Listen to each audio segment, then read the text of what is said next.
Chunki payg'ambarimiz sollallohu alayhi va sallamning muborak hadisi shariflari borda.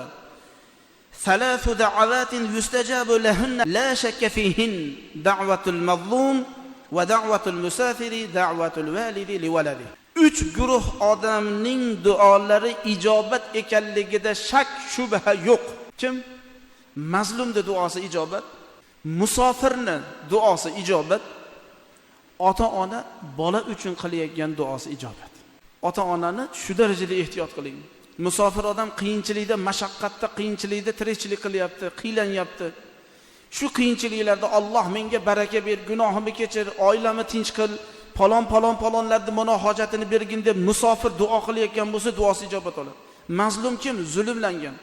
Birov bir insonga, ikkinchi shaxsga bir ma'naviy zulm o'tkazyapti. Hech kimga dardini ayta olmaydi, faqat Allohga aytadi dardini. Ey Alloh, o'zing kifoya qil. Fasayakfikahumulloh va huwas-samiul alim din. Xudoy taolo sizni o'rnida duoingizni ijobat qiladi. Payg'ambar alayhissalomlarga Xudo Qur'oni Karimda duoni o'rgatdi. Misol uchun Ibrohim alayhissalom zurriyotini haqqiga duo qildilar.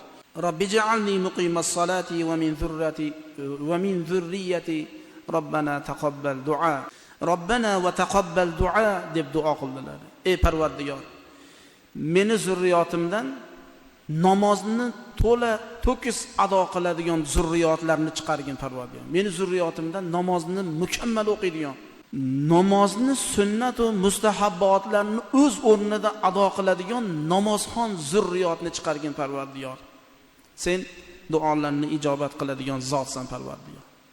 İbrahim aleyhisselam dua qiluvdilar, nima ko'rdi? O'g'il ko'rdi. İbrahim aleyhisselam İsmoil, İshaq aleyhisselamlarni ko'rdilar.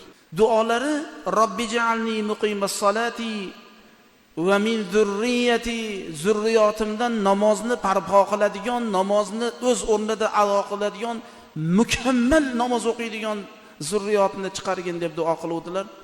İsmoil aleyhisselamni Xudo berdi, nima bo'ldi? Alhamdulillahillazi wahaba li alal kibari Ismoila va Ishaq. Inna robbi lasami'ud du'a. Ya Robbi, yoshim 99 yoshga kirganda Ismoildek ne'mat farzandni bergan Allohga hamd bo'lsin dedilar. Xudoga shukr qildilar.